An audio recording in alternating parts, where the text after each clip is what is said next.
Shalom saudara-saudaraku yang kekasih di dalam Tuhan Yesus. Siang hari ini saya akan live. Saya akan berbincang-bincang tentang firman kebenaran Tuhan.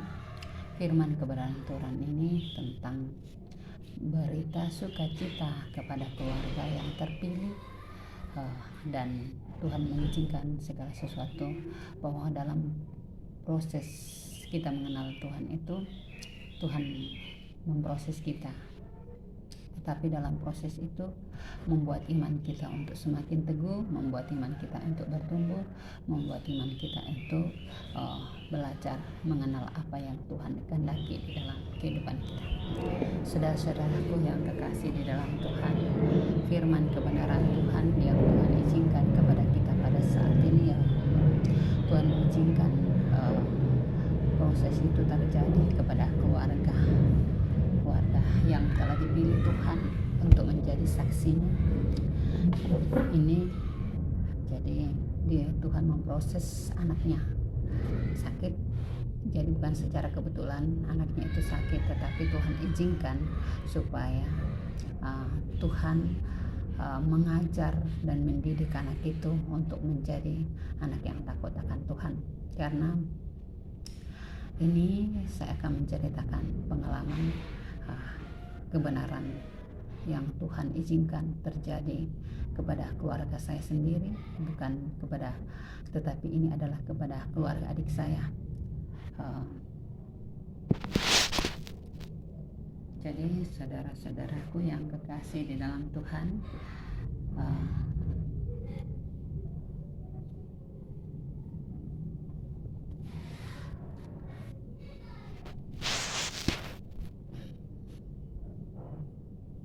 Tuhan mengizinkan anaknya sakit.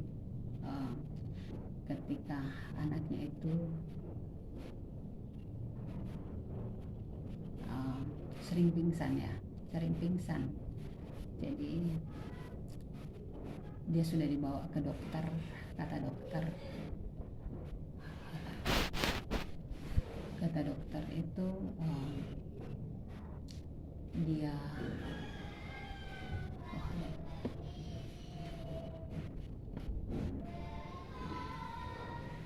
kata dokter bahwa dia adalah gejala saraf atau gejala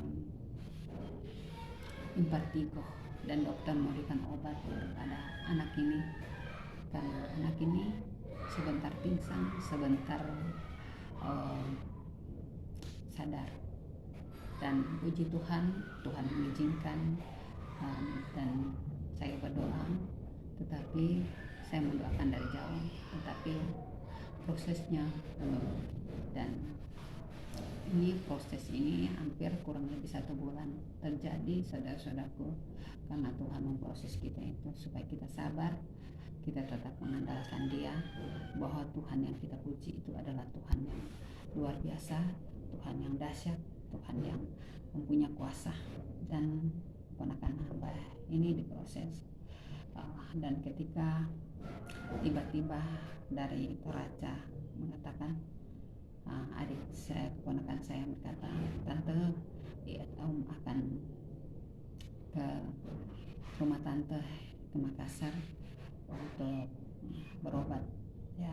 Jadi anaknya ini datang ke Makassar untuk berobat, dan puji Tuhan, saya berkata silahkan datang, karena saya sudah mengatakan waktu itu, kalau saya berdoa, kalau kamu tidak ada perubahan, ke Makassar saja, nanti Tuhan akan berproses. Karena yang Tuhan izinkan ini adalah karena kutuk keluarga.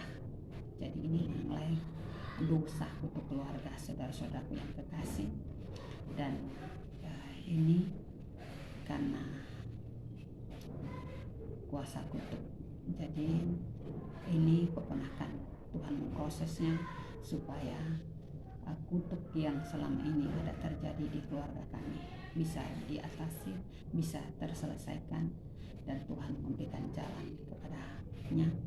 Jadi saudara-saudaraku, tentang kepercayaan nenek moyang kita kadang memberikan kita simpanan atau berupa apakah itu uh, kekuatan mistik seperti kalau kita memelihara sesuatu hewan kah, tanaman kah, supaya tanaman kita itu subur, cepat berkembang. Kepercayaan ini mereka katakan seperti karena rata-rata orang Toraja itu memelihara kerbau atau babi, maka yang dianukan ini adalah tentang mistik dari kekuatan kerbau. Jadi dia menyimpan berupa batu-batu. Kalau bahasa Toraja itu adalah balok atau simpanan orang tua kita mengatakan balok, itu artinya apa ya balok kalau bahasa namanya. Jadi balok itu suatu peninggalan nenek moyang, kepercayaan nenek moyang, disimpan berupa batu-batu yang seperti tulang-tulang kerbau atau itu sudah menjadi fosil dan dijadikan itu dimantrai mereka sehingga mengatakan jadi siapa yang mempunyai balok itu ketika memelihara ternak atau apakah itu ternak kerbau atau babi, dia akan bertambah berlipat-lipat ganda. Dan itu mereka percayakan itu adalah mistik, di dalam ada mantra di dalamnya. Jadi itu mantra itu ini balok ini membuat terpisah kita dari roh, karena roh ini mistik ini atau bungkusan atau kepercayaan atau balok ini menarik roh-roh jahat atau bahasa Torajanya diatabulituk, menarik diatabulituk masuk ke dalam bungkusan ini dan terkumpul di dalam benda itu, akan terkumpul di dalam benda itu, masuk ke dalam tubuh benda itu, saudara-saudaraku yang terkasih. Jadi itulah mengapa keponakan hamba ini sering pingsan, karena yang ada di dalam itu roh yang ada di dalam itu adalah roh yang diundang itu adalah jin anak kecil dan roh kakeknya sendiri yang datang pada saat itu. Jadi itu membuat jadi jangan kita menyimpan benda-benda seperti itu, karena itu membuat berhala bagi keluarga kita dan membuat kutuk bagi keluarga kita. Dan itu Tuhan memprosesnya supaya saudara-saudaraku yang kekasih, supaya apa yang tersimpan, karena sekalipun adik saya berusaha untuk menutupi bahwa hal itu tidak simpannya, tetapi Tuhan pada saat kami berdoa itu Tuhan menampakkan bahwa memang ada sesuatu yang disimpan oleh adik saya ini. Jadi itu dipercayai kalau dia menyimpan itu, kalau dia memelihara kerbau atau babi, kerbaunya akan cepat berkembang, dia akan cepat besar, itu menurut kepercayaan. Tetapi dia tidak tahu isi daripada kutuk daripada simpanan itu, dan itu membuat kita jauh dari Tuhan. Dan itu harus saudara-saudaraku tahu bahwa hal-hal berhala yang membuat kita jauh dari Tuhan, kalau kepercayaan nenek moyang kita ada menyimpan simpanan seperti kalau dari dukun kan biasanya disimpan itu simpanan diikat di pinggang atau diikat di mana ya, diikat di tangan, katanya sebagai simpanan supaya penjaganya. Padahal dia tak tahu bahwa itu menyakiti hati Tuhan dan tidak berkenan di hadapan Tuhan, saudara-saudaraku. Dan itu Tuhan memproses adik saya ini. Dan ketika mereka datang ke Makassar, Tuhan izinkan saya berpartner dengan saudara saya Ibu Else. Kebetulan Ibu Else ini Tuhan memberikan karunia penglihatan. Jadi Ibu Else bisa melihat roh-roh yang ada terkandung di dalam simpanan itu atau balok itu, saudara-saudaraku. Dan saya hanya berdoa, tapi saya tidak tahu, tapi Tuhan perlihatkan saya bahwa memang ada benda itu, dan itu menjadi penghalang untuk kita jauh dari Tuhan, saudara-saudaraku. Jadi jangan kita menduakan Tuhan dalam hidup kita, tetapi marilah kita andalkan Tuhan dengan segala apa yang ada pada kita pakai untuk kemuliaan Tuhan. Jangan kita mengatakan bahwa kalau saya memelihara pegang simpanan ini, saya akan kuat, atau saya akan kaya, saya akan berlimpah-limpah, saya akan disegani. saya akan ditakuti, tetapi tidak, saudara. Ia akan memberikan kita kekuatan, yang memberikan kita supaya orang lain tidak menyegani kita adalah karena Tuhan, saudara-saudaraku. Jadi mari kita andalkan Tuhan sebagaimana Tuhan mengasihi kita. Jadi selama saya kurang lebih 2 hari melayani adik saya ini, dan puji Tuhan sehari saya makin hari, dan saya berjanji pada Tuhan bahwa selama saya melayani keponakan saya ini, saya berpuasa, saudara-saudara. Jadi saya berpuasa dari malam sampai malam. Jadi saya 24 jam saya berpuasa. Jadi kurang lebih 10 hari adik saya ini ada di rumah, saya berpuasa selama itu. Dan puji Tuhan, Tuhan menyatakan kuasanya, menyatakan kemuliaannya. Tetapi apakah adik saya mau menjalankan tugas apa yang Tuhan perintahkan? Karena keluarga ini Tuhan pilih untuk menjadi alatnya, menjadi saksinya di Buntau, saudara-saudaraku yang kekasih.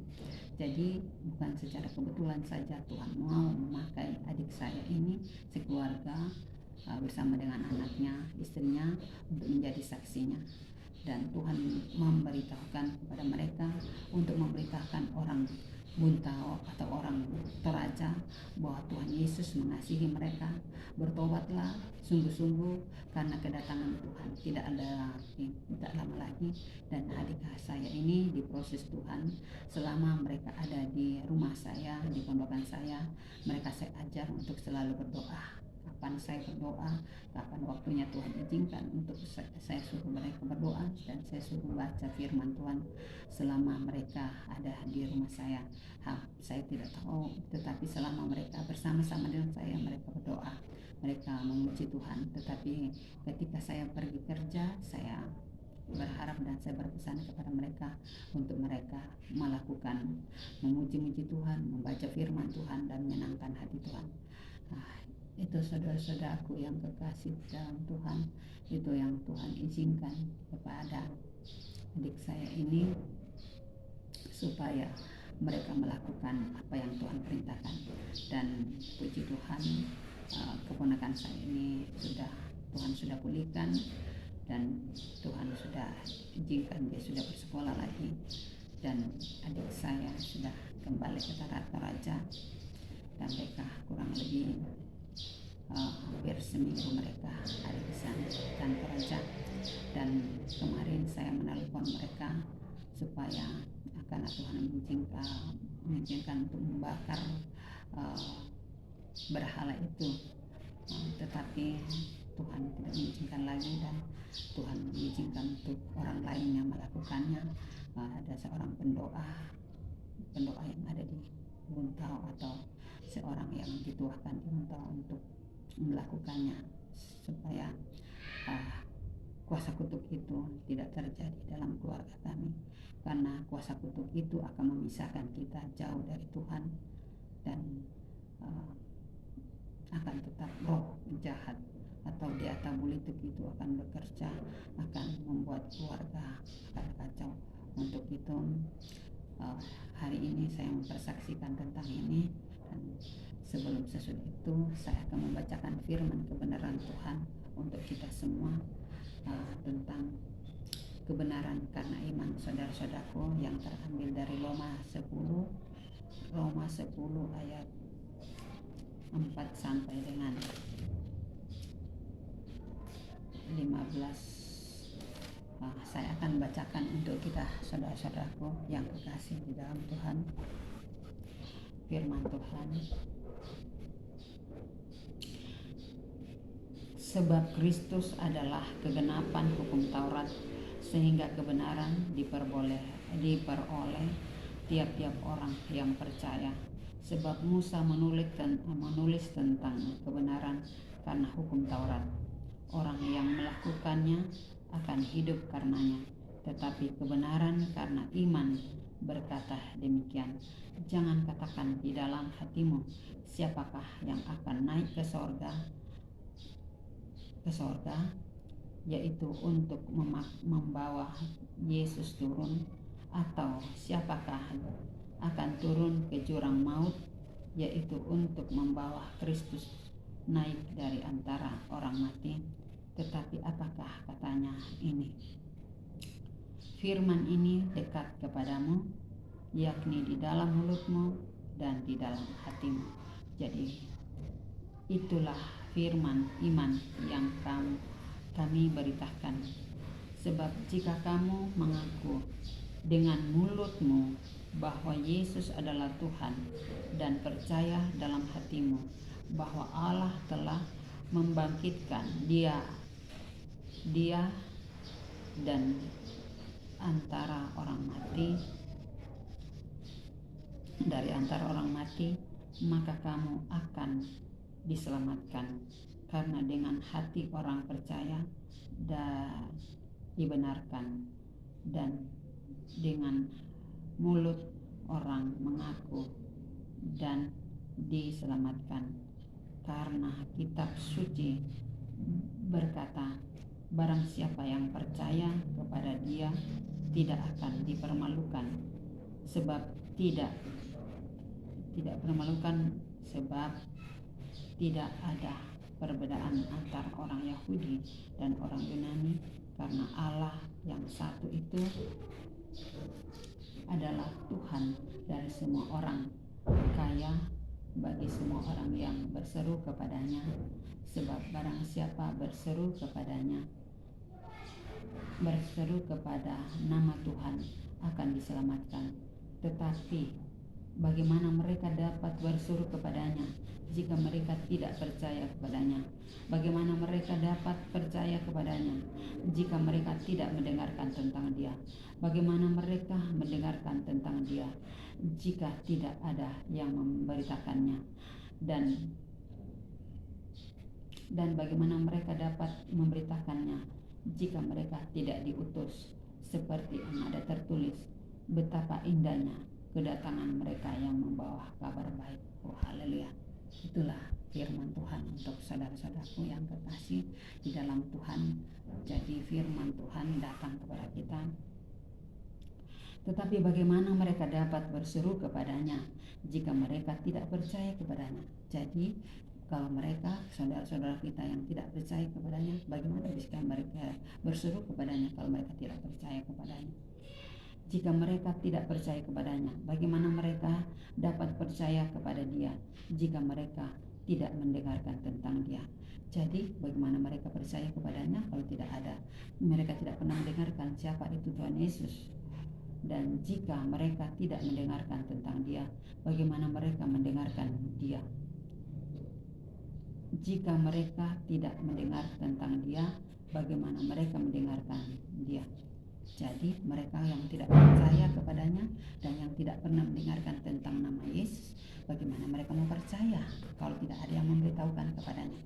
Jadi saudara-saudaraku, seperti adik saya itu, ya mereka tidak ada yang memberitahukannya karena mereka mungkin tidak pernah menginjak gereja, karena tidak ada, ya mereka hanya sibuk dengan kerbaunya, sibuk dengan sawahnya, sibuk dengan pekerjaan sehari-harinya, ya tidak ada yang memberitahu. Tapi puji Tuhan, dengan proses yang Tuhan izinkan, dia datang ke pondokan saya dan Tuhan memberitahu siapa Tuhan Yesus. Tuhan Yesus itu adalah Tuhan dan Juru Selamat. Dia adalah satu-satunya Tuhan. Dia akan menyelamatkan keluarga saya, menyelamatkan adik saya sekeluarga, dan dia akan membentuk saudara saya ini menjadi pribadi yang dipakai Tuhan untuk mempersaksikan kebenaran Tuhan di tanah Toraja. Yang ini Tuhan memprosesnya secara kilat, hanya seminggu lebih, kurang lebih 10 hari Tuhan memprosesnya. Jadi siang malam selama saya masih ada di rumah, saya mengajarnya untuk berdoa dan membaca firman Tuhan, supaya kalau mereka membaca firman Tuhan, dia akan mengenal siapa itu Tuhan Yesus, dan Roh Kudus yang akan membimbing dia.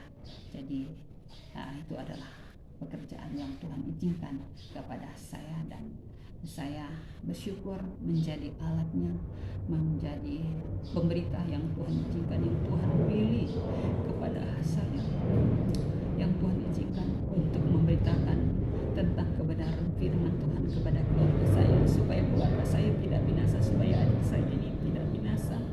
Karena Tuhan Yesus tak lama lagi datang, saudara-saudara. Untuk itu persiapkanlah hati dan pikiranmu. Perlengkapan senjata Allah, yaitu firman kebenaran Tuhan. Jika kalian mau dipersenjatai oleh firman kebenaran, bacalah sebanyak-banyaknya.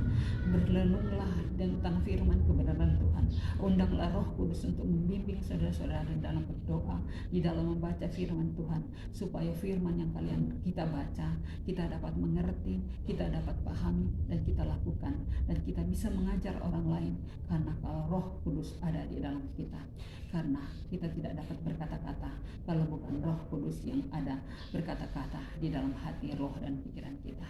Kiranya siapapun yang mendengarkan tentang firman, tentang live saya pada saat ini, diberkatilah, dibimbinglah Tuhan, diubahkan hidupnya, dan menjadi manusia baru, manusia yang mau dipimpin, manusia yang mau dirubah oleh firman kebenaran Tuhan, yang mau berubah oleh karena kasih karunia Tuhan, bukan karena saya, tetapi karena Tuhan mau menyelamatkan semua manusia, bukan hanya bangsa Israel, tetapi semua, bukan hanya orang Yahudi, tapi orang Yunani dan seluruh dunia.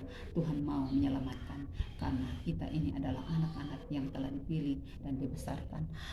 Marilah kita menyerahkan kehidupan kita, kita percayakan kehidupan kita, kita renungkan firman Tuhan itu siang dan malam di dalam kehidupan kita, dan kita menyerahkan segala hidup kita, dan kita mengundang Roh Kudus untuk membimbing kita mengerti akan maksud firman kebenarannya. Karena Tuhan Yesus itu baik, Dia sangat baik. Dia mendidik kita, Dia merangkul kita, Dia memeluk kita, Dia mengajar kita jika kita mau mendengarkan suaranya. Terpuji-pujilah Tuhan Yesus, karena Tuhan Yesus baik. Haleluya, haleluya, dari sumber kuasa.